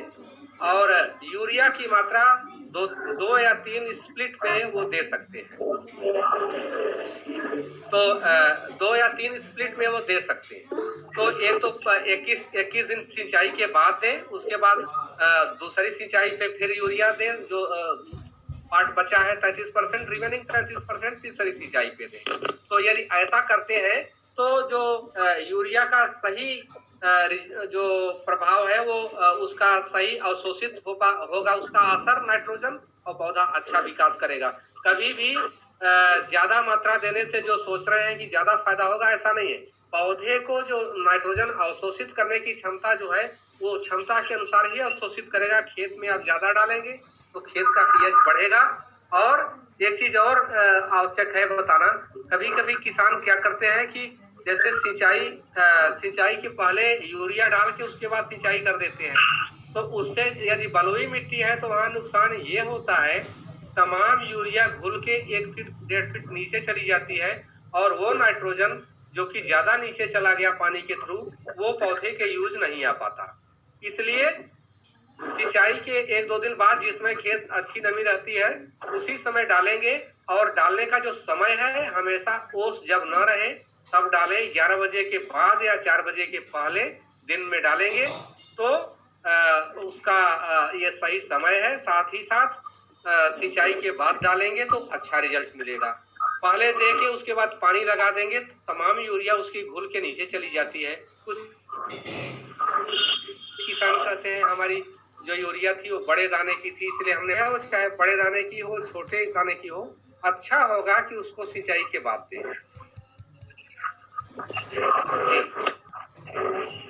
धन्यवाद मिश्रा जी। हाँ जारी साहब, और कुछ? अब मैं किसानों से एक एक करके क्वेश्चन लेता हूँ। डॉक्टर RM पटेल साहब, प्रश्न हो तो पूछे आप। भैया अखिलेश कुमार जी का भी ले लीजिएगा। हाँ। सर मैं डॉक्टर RM पटेल बोल रहा हूँ। सर मेरा क्वेश्चन ये है कि जो जनरली मैं अपनी बात कर रहा हूँ, जिंक सल्फर जो अपन देते हैं वो हम लोग सेकेंड डोज में देते हैं, जो अपन मेट सल्फ्यूरान वगैरह डालने के बाद देते हैं, तो क्या इसको फर्स्ट डोज में देना चाहिए या सेकेंड में ही रखें? सेकेंड में ही रखें, क्योंकि जो दूसरी पत्ती तीसरी पत्ती की स्टेज में देंगे तो जो फ्लावरिंग के जस्ट पहले या जो जिसको गबोट आप लोग बोलते हैं उसके पहले ये प्लांट पे पूरी तरह से पहुंच जाएगा, तो किसी तरह की डिफिशियंसी नहीं होगी। साथ ही साथ जो इसका डिपोजिशन है ये अच्छा होगा ग्रेन में जाके।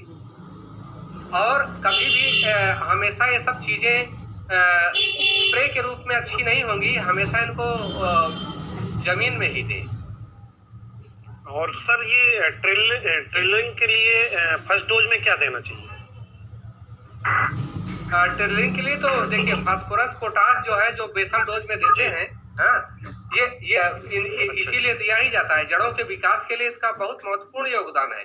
और पोटास का पौधे को मतलब स्टाउट काफी उसको मजबूत बनाए रखने में शुरू में योगदान है, जिससे कभी भी वो हवा में बिल्कुल गिरेगा नहीं, टेढ़ा नहीं होगा। और उसके बाद की स्टेज में जब ग्रेन में जो लक्ष्चर है, जो चमक है, जो उसमें क्वालिटी है, वो पोटास से और अच्छी इंप्रूव होती है। लेकिन ये सारी चीजें आप बेसल डोज में दें। सर कुछ लोग ये बोलते हैं कि पोटास गबोट की अवस्था में देना चाहिए, तो इसका सही समय क्या है? आप तो सोइंग के टाइम दीजिए, जिससे कि स्टेम से लेके और लास्ट स्टेज तक बना रहे, ये लीच नहीं होगा, ये तो उसको उपलब्ध होता रहेगा प्लांट को। Thank you sir, thank you. जी। अब मैं आमंत्रित करूंगा अखिलेश कुमार पांडे जी को, उनका कोई प्रश्न हो तो डॉक्टर साहब से प्रश्न पूछे। अखिलेश कुमार पांडे जी, आप माइक चालू करें। हेलो अखिलेश कुमार पांडे जी, हाँ पूछिए आप जी। 10 दिसंबर के बाद सर बोने के लिए ज्यादा अच्छा कौन सी वैरायटी रहेगी? 33-36 की 12-0? हाँ 35-36 आपको मिल रही है तो बो सकते हैं, 1203 मिल रही है तो बो सकते हैं, दोनों अच्छी है। लेकिन एक ही अगर हमें एक चयन करना हो तो 33 का चयन करेंगे। और सीड रेट क्या रहेगा सर इसका? 50 के प्रति एकड़। जी। और खाद में कुछ अंतर रहेगा कि सेम खाद रहेंगी जैसा खाद वही रहेगी 120-60-40। जी। धन्यवाद डॉक्टर साहब। हाँ पूछे। अमित कुमार अग्रवाल जी से कहें, अनुरोध है कि वो अपना प्रश्न पूछे। हेलो, हाँ बोले।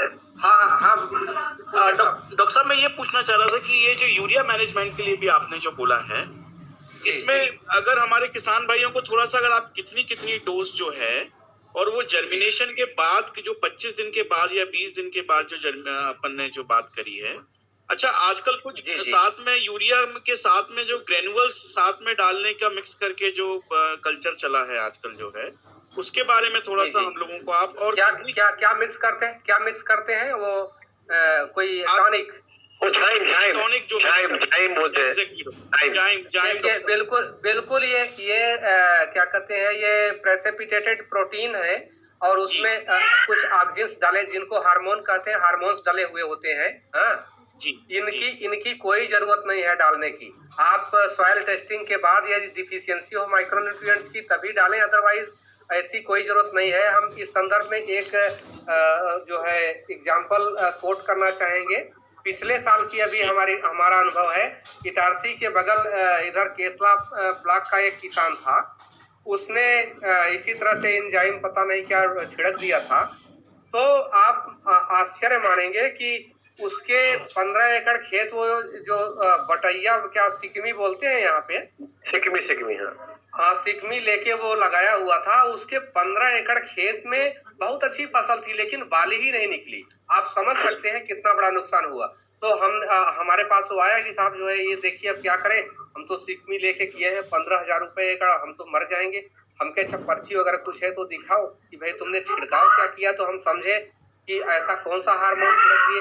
क्या होता है कि जो उसमें हार्मोन रहता है, चाहे वो पीसीपीए हो या एनए हो या सीए हो, जो भी उसमें हार्मोन्स होते हैं, तो इनका एक सर्टेन कंसंट्रेशन होता है। 10 ppm है, 20 ppm है। यदि इससे ज्यादा होगा तो वो जो डेवलपमेंटल स्टेज को सप्रेस कर देगा, ग्रोथ होती रहेगी लगातार। इसलिए जो है अब किसान क्या जाने कि ये 20 ppm है इसमें कि 10 ppm है, वो तो दवा ले आया और छिड़क दिया। वही दवा हो सकता है दूसरे लाट की दवा हो जिसमें कंसंट्रेशन सही रहा हो, तो दूसरे किसानों को हो सकता है फायदा की रही हो। लेकिन हो सकता है कि कुछ किसानों को गलत दवा मिल जाए या लाट चेंज हो जाए, तो उसमें हार्मोन कंसंट्रेशन चेंज हो जाएगा, तो संभव है कि उसमें बाली न लगे। ऐसा हमने खुद अपनी आंख से देखा है कि 15 एकड़ खेत में बाली नहीं लगी, वो किसान बहुत परेशान था। हमने कहा भाई देखिए ये तो बहुत आश्चर्य की बात है, लेकिन आप पर्ची देखे तो उसमें बताया कि कुछ छिड़काव किया था, दुकानदार ने सब कुछ लिखा था, कितने पैसे का है, कब बेचे, सब कुछ, लेकिन क्या बेचे ये नहीं लिखा था। तो हम कहे ये तो बहुत मुश्किल है। इसमें आप तो उपभोक्ता फोरम में भी आपको कोई खास सहूलियत नहीं मिलेगी, लेकिन अब आगे से ध्यान रखें, कोई भी ये धनन इंजाइम और इस तरह से ये सब डालने की कोई जरूरत नहीं है, कोई अनुशंसा है ही नहीं इसकी। डॉक्टर साहब आपका कहना है कि ये जो किसान, जितने हमारे किसान भाई सुन रहे हैं, इनको आपकी तरफ से ये मैसेज जाए कि ये जो मार्केट में टॉनिक को जो ये जाइन के नाम पे बहुत बिल्कुल ना डाला जाए, मतलब जो है बिल्कुल न डाला जाए। ये हमारा अनुभव है और इसका हमारा स्ट्रेट फॉरवर्ड यही कहना है कि इसकी कोई जरूरत नहीं है, ये लागत बढ़ाने वाली चीज है बस। ठीक है डॉक्टर जी। अब मैं अनुरोध करूंगा दशरथ नारायण पांडे जी से वो अपना प्रश्न पूछे। दशरथ नारायण पांडे जी भी प्रश्न हो तो आप पूछे। देवेंद्र पटेल जी भी क्वेश्चन हो तो पूछे। देवेंद्र प्यासी जी कोई प्रश्न हो तो पूछे। हाँ सर मेरा एक सिंपल सा प्रश्न है सर। पूछ लो यार। एक तो जड़ माहू एक समस्या बनती जा रही है, जिसकी रिपोर्ट पिछले 2-3 सालों से आ रही है। अच्छा। तो जड़ माहू के लिए क्या किया जाए? जहाँ तक मेरा मानना है कि यदि हम टेबुकोनाजोल और इसके बाद इमिडाक्लोपिड 48 FS से जो है सी ट्रीटमेंट करते हैं FIR सिस्टम, तो इनिशियल स्टेज पे लगभग 35 से 40 दिन तक राहत मिलती है। लेकिन लेटर स्टेज में हम ऐसा क्या करें किसान भाई की जड़ माहू की समस्या से क्या है कि इतना नीचे किसान देखते नहीं है और धीरे धीरे फसल पीली पड़ने लगती है और यूरिया की डोज बढ़ा देते हैं। वो और ज्यादा वो ससेप्टेबल बना, तो डबल नुकसान हो जाता है। तो इस विषय में सर थोड़ा सा मार्गदर्शन दें। बिल्कुल जी सर। तो जो आदरणीय प्यासी साहब, देखिए ये जो इसकी समस्या आप बता रहे हैं जड़ माहू की एफिड की समस्या, आपको हम बता दें कि केवल आप अर्ली सोइंग ना करें, केवल एक अर्ली सोइंग ना करें, तो केवल टाइमली सोन क्रॉप, केवल समय से बुआई मात्र से 50% समस्या वहीं की वहीं सॉल्व हो गई। यदि आप अर्ली सोइंग करेंगे तो आप एफिड के लिए एफिड में अटैक एफिड का ज्यादा होगा। यदि आप समय से बोएंगे तो बिल्कुल एफिड का प्रकोप 50% तो वही संभावना कम हो गई। इसके अतिरिक्त जो दूसरी जो इसमें खास बात ये रहती है कि यदि आप समय से बो रहे हैं तो एक तो समस्या उसकी संभावना कम होगी, दूसरी यदि होने की है भी तो जो सीड रेट अधिक है, यदि सीड रेट अधिक है तो जो माइक्रो क्लाइमेट क्रिएट होगा वहां लगातार टेम्परेचर ज्यादा होगा और वो जो अगर बाहर टेम्परेचर कम भी है तो भी माइक्रो क्लाइमेट अंदर जो है 4 डिग्री ज्यादा बना रहेगा। तो ऐसी कंडीशन में हमारा ये भी एक अनुरोध है किसान भाइयों से कि वो सीड रेट यदि बढ़ाएंगे तो ये जो जड़ माहू की समस्या है ये थोड़ा एग्रेवेट होगी। तो सीड रेट सीड रेट को मैनेज करें और समय से बोए। 80% बिना लागत के आपका जो है जड़ माहू रुक जाएगा। इसके बावजूद भी आता है तो फिप्रोनिल पे जा सकते हैं, फिप्रोनिल इसका प्रबंधन करेगा।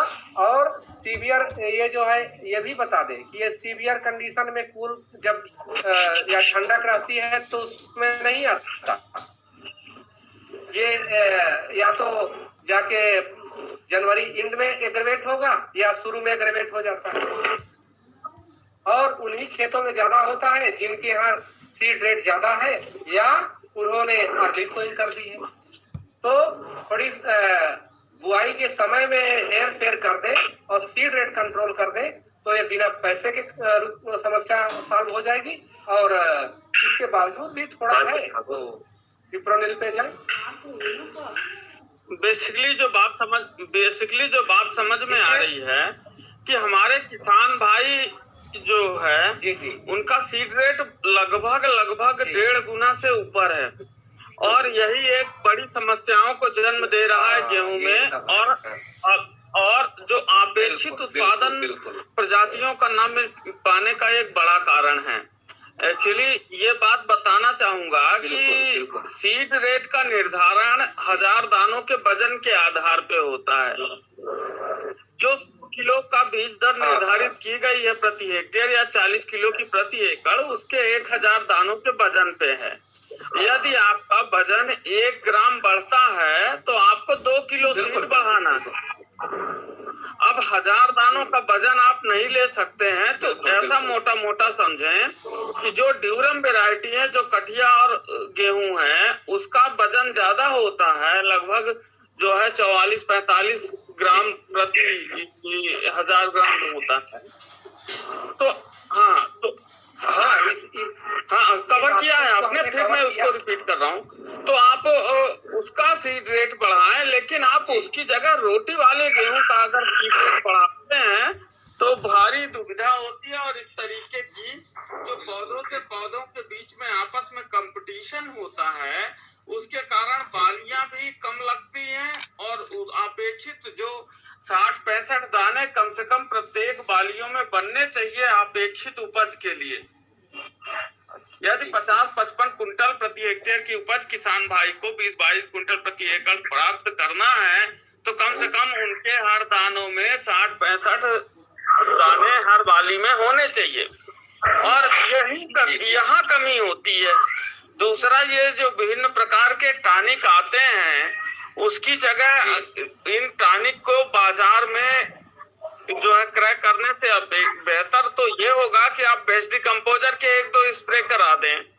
नहीं है तो आप जीवामृत जैसा कुछ घोल बनाएं जिसमें गोबर, गौमूत्र, गुड़ और जो है आपका थोड़ी सी पीपल के पेड़ के नीचे या बरगद के पेड़ के नीचे की मिट्टी हो। इन सब चीजों का एक सामंजस्य बना के एक ऐसा टॉनिक बनाएं।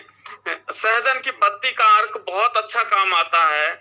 ऐसा कुछ टॉनिक बहुत काम आएगा फसल के प्रबंधन में, बशर्ते कि बाजार से खरीदा हुआ किसी भी प्रकार का कोई भी जो है एंजाइम, हार्मोन, तरह की चीजें बाजार में फैली हुई हैं।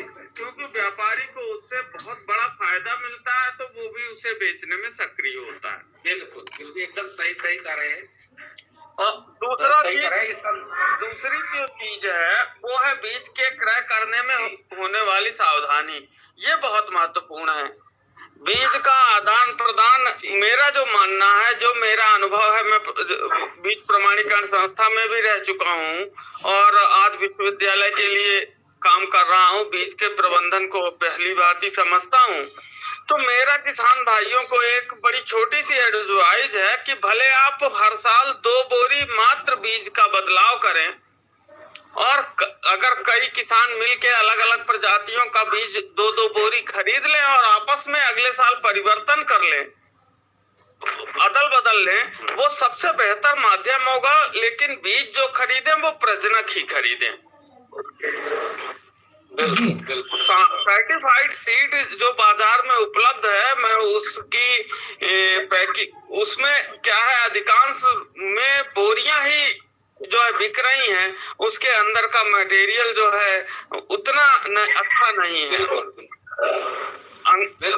प्रामाणिकता जो है वो संदिग्ध है। और जहां तक आपके अंकुरण का प्रश्न उठता है, 85% मिनिमम अंकुरण गेहूं में होना आवश्यक है, और सब कागजों में अंकुरण आप 85% मिलता है, लेकिन जब आप प्रैक्टिकल पे किसान भाई हमारे बोते हैं और थोड़ा सा 19-20 देखिए, गेहूं में तो 100% आना चाहिए, क्योंकि हर परिस्थिति में गेहूं में अंकुरण होता है। तो 85 तो सामान्य प्रक्रिया है, लेकिन अगर थोड़ा सा भी अगर असामान्य बात होती है खेत पे, तो ये अंकुरण 50% 60% आ जाता है। तो इन सब प्यासी जी सर, आपने इस साल का ब्रीडर देखा है क्या JNKV का? 273 के ब्रीडर में इतनी ज्यादा अंडर साइज और इतना घुना माल है। मैं ब्रीडर लेके आया हूँ 273 का, देखा है JNKV का, इतना ज्यादा सदवा रहता है उसमें कि उसको लगा ही नहीं सकते। दूसरी बात मैं आपको एक चीज और बताना चाहूंगा, चूंकि आप लोग सब लोग JNKV से जुड़े हुए हैं, किसान को 100 किसान में से मुश्किल 10 या 15 किसानों को जो है वहां बीज मिल पाता है। नवंबर में अगर अक्टूबर लास्ट में अगर किसान जाता है तो वहां बीज पूरा का पूरा खत्म हो जाता है। तो ब्रीडर सीड, क्रांति का ब्रीडर सीड इतना बेकार आता है कि मैं आपको सदमे से भरा है पूरा का पूरा, मैं आपको बताऊं।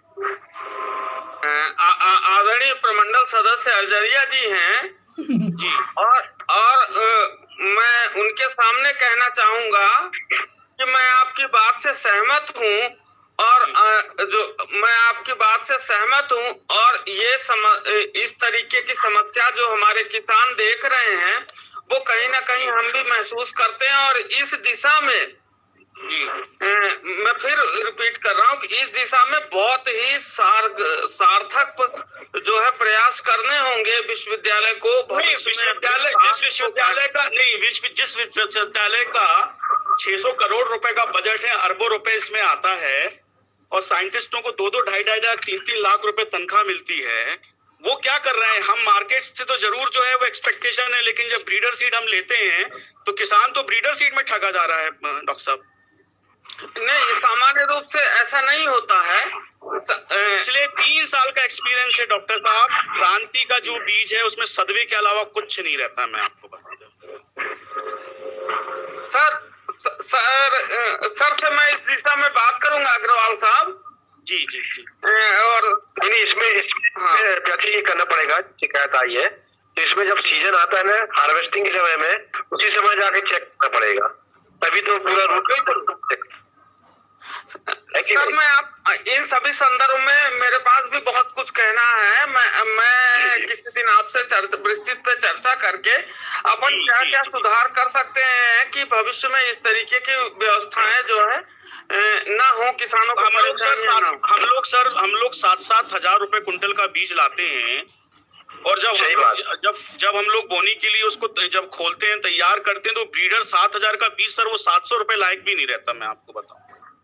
मतलब इस दिशा में JNKV को बहुत सर इतनी बड़ी यूनिवर्सिटी है सर, मैं आपको बताऊं, इतना सब कुछ है, लेकिन उसके बाद में अगर सीड मैनेजमेंट ना कर पाए तो कैसे चलेगा सर? थोड़ा सा समस्याएं बढ़ी है अग्रवाल साहब।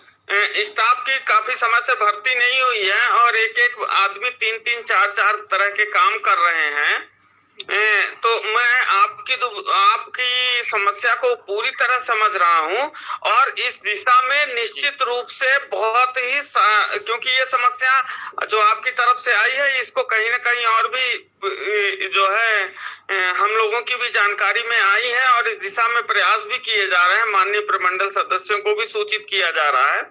तो हम लोग मिलके एक बेहतर जो है बीज की व्यवस्था को निश्चित रूप से जो है जो भी इसके लिए कदम उठाने पड़ेंगे करेंगे हम लोग। नहीं तो करना ही पड़ेगा, क्योंकि बीज अगर गड़बड़ होगा तो यूनिवर्सिटी का नाम खराब होगा ना। सर ठीक है अमित जी, अच्छा आपने बहुत अच्छा रखा कि कम से कम नॉलेज में आई ये बात। अब मैं देवराज त्रिपाठी जी से कहूंगा कि वो प्रश्न पूछे। जी सर नमस्कार। नमस्कार त्रिपाठी साहब। सर ये अभी आपकी एक जानकारी आप दे रहे थे, पर नेटवर्क के कारण मैं सुन नहीं पाया कि जो गेहूं फंगस की जो समस्या आती है, जिस पे आपने ड्रेंचिंग के लिए 21 से 25 दिन के बीच में बोला था। अच्छा अच्छा अच्छा। हाँ तो सर मैं जानना चाहूंगा कि उसमें क्या ड्रेंचिंग किस चीज की करनी है, और क्या हम अच्छा। ड्रेंचिंग की बजाय क्या उसका बीजोपचार के समय कुछ कर सकते हैं क्या सर? हाँ, बीजोपचार तो करना ही है। क्या है कि बीजोपचार का जो असर है ये जो 3 हफ्ते की जो स्टेज है तब तक जो बीजोपचार का असर समाप्त हो जाता है। तो जिन खेतों में ये पहले से स्थापित है फंगस, लगातार गेहूं बोया जा रहा है, तो जिन खेतों में स्थापित है ये फंगस, उसके लिए ये जहाँ थोड़े ज्यादा पानी लगता है वो समस्या आ ही जाती है। तो उसके लिए इसमें एक 2 साल थोड़ा फसल चक्र के साथ ही साथ खड़ी फसल में क्या करें कि कार्बेंडाजिम की ड्रेंचिंग करनी है जी। और ड्रेंचिंग के पहले जैसे पानी लगाने के बाद जैसे उसमें खेत में चलने लायक हो जाए तो उसमें जो डोरा कुल्पा या जो आप लोग वो खाते हैं ना, कि उसमें कुछ इस तरह से एग्रीकल्चर प्रैक्टिस करें कि उसमें एयरेशन इम्प्रूव हो। तो हाँ, तो ऐसा करेंगे तो थोड़ा पौधा अपने से रिकवर होगा। और उसमें यदि आपने कार्बेंडाजिम 2.5 ग्राम दवा 1 लीटर पानी इस अनुपात में घोल बना के, और उसको स्प्रेयर की भी जरूरत नहीं है, सीधे आप बाल्टी में बनवाइए और संक्रमित एरिया में जग से इसी तरह से डाल दीजिए कि पौधा तो भीगे ही, 1 इंच मिट्टी भी भीग जाए, तो जो भी रोग का इनाकुलम उसके राइजोस्टेरिक रीजन में या जड़ के पास होगा वो वहीं समाप्त हो जाएगा और साथ ही साथ वो पौधा रिकवर कर जाएगा। तो जो उत्पादन में लॉस की संभावना थी वो नहीं होगी। तो कार्बेंडाजिम ड्रेंचिंग स्टेज 21 दिन वाली स्टेज उसमें आवश्यक है करना। एक चीज अभी जो आपका जो क्वेश्चन था वो उसका जवाब मिला, सेटिस्फाइड है? जी जी सर। हाँ, दूसरा एक जो अभी न्यूट्रिएंट की बात हो रही थी, तो जिन खेतों में ध्यान दें, जिन खेतों में धान लिए और धान लेने के बाद लगातार धान के बाद गेहूं कर रहे हैं, तो वहां नाइट्रोजन डिफिशियंसी या और भी न्यूट्रिएंट डिफिशियंसी कभी कभी दिखती है या गेहूं थोड़ा पीला होता है। तो उसके लिए उन खेतों में ये टॉनिक वगैरह पे बिल्कुल न जाए। एक जो स्प्रे के लिए उपलब्ध है 19 जी, तो इसका स्प्रे कर सकते हैं। इवन 1 से 1.5% यूरिया का स्प्रे करने से भी वही फायदा होता है। मतलब एक पंप अगर पानी है 15 लीटर, उसमें आप मात्र 100 से 150 ml यूरिया डाल दें और उसको छिड़क दें, तो वही 10 रुपए के वही 10 रुपए में जो फायदा हो जाएगा, आप मार्केट से वही 1000 की दवा में करेंगे तो भी नहीं।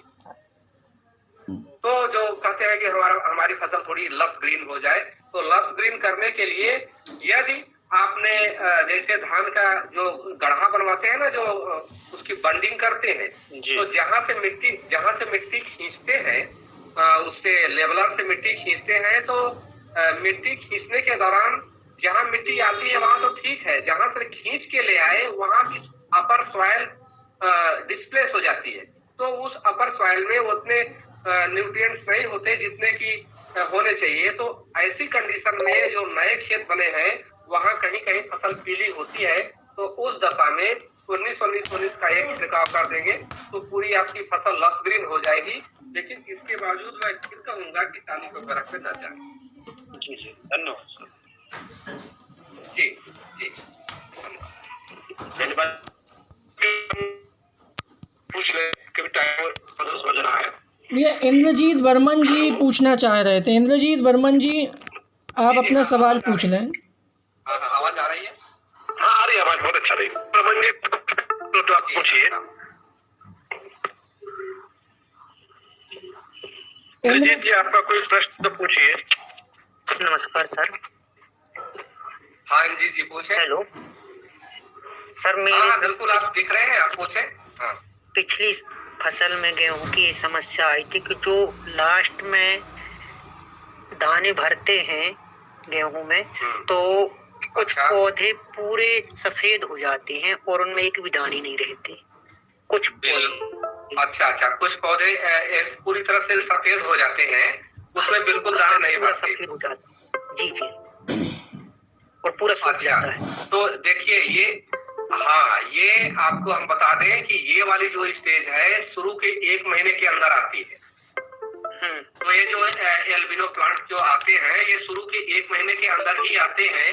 तो इसके लिए कोई भी आपको दवा डालने की जरूरत नहीं है। ये जेनेटिक समस्या है। ये कभी कभी जो 10,000 पौधे में या 1 लाख पौधे में 2-4 पौधे ऐसे हो जाते हैं। ये जेनेटिक समस्या है। इसके समाधान के लिए कभी भी दवा मत डालें और अनुशंसित प्रजाति का बीज लगाएंगे तो ये सब समस्याएं नहीं आएंगी।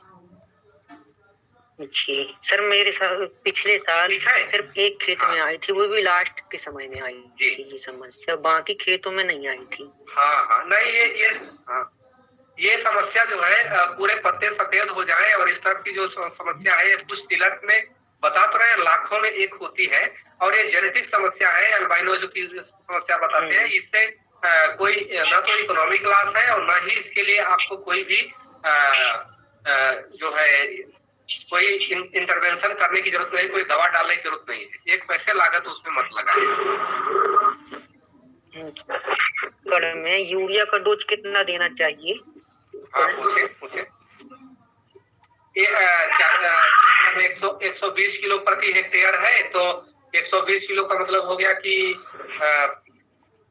लगभग 50 केजी के आसपास आएगी 1 एकड़ में। हाँ 45 से 50 जी। 120 किलो प्रति हेक्टेयर तो हाँ 45 से 40 किलो। हाँ 45 से 50 का रेट आएगा। जी सर, बस धन्यवाद। चलिए धन्यवाद। और कोई किसानों को मीटिंग को सर को समय भी हो गया है और कोई किस प्रश्न हो? हाँ सर मैं धनीराम गुप्ता बोलना चाह रहा हूँ सर। हाँ बोलिए सर। मैंने ग्रीष्म काल में अरहर लगाई है और हमारी अरहर जो है उसमें दाने आ गए हैं और लगभग 15 दिसंबर तक कट जाएगी, तो क्या इसके बाद गेहूं बो सकते हैं सर?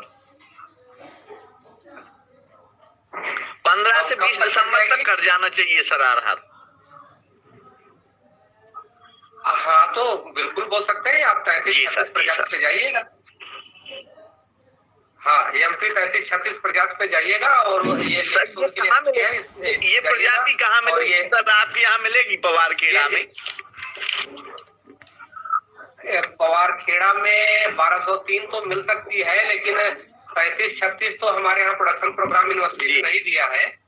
तो इसका प्रोडक्शन प्रोग्राम जबलपुर अपने पास खुद रखता है, मेन कैंप। जबलपुर से मिल जाएगा सर ये बीज? हाँ जबलपुर में मिल जाएगा। शुक्ला साहब की प्रजाति के पास है, उनसे आप संपर्क करें। डॉक्टर आर्य। अच्छा थैंक यू सर। जी धन्यवाद डॉक्टर साहब। आज आपने काफी अच्छी जानकारी दी, तो खासतौर पे वैरायटियों के बारे में क्योंकि बीमारी करती है और बाजार में जो वैरायटियां आई है वो भी अपने एरिया के लिए रिकमेंडेड नहीं है, फिर भी बिक रही है। तो अनुशंसित किस्मों के बारे में जो आपने गहन जानकारी दी, फीड रेट के बारे में जानकारी दी, करनाल मंडी के बारे में जानकारी दी और सामान्य चर्चा में आपने लगभग गेहूं की में जितनी बारीकियां थी जो उत्पादन के लिए उपयोगी है उनको सब में आपने कवर किया। तो उससे किसान स्वाभाविक है कि आपकी जानकारियों का लाभ उठाकर अधिक से अधिक पैदावार लेगा। तो आपका धन्यवाद और किसान सेवा संगठन की ओर से भी आपका बहुत बहुत धन्यवाद कि आपने हमारा अनुरोध स्वीकार करके आज किसान भाइयों को अपना ज्ञान अर्जित किया, उसके लिए आपका बहुत बहुत धन्यवाद। एक बार सभी किसान भाइयों से अनुरोध है कि डॉक्टर साहब का करतल ध्वनि से स्वागत किया जाए। सभी लोग अपना माइक चालू कर लें, सभी लोग, और तालियों से डॉक्टर साहब का अभिवादन करें।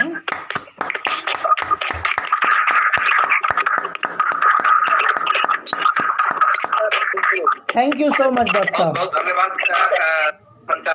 आपने हमको इस कार्यक्रम के लिए बुलाया, इसके लिए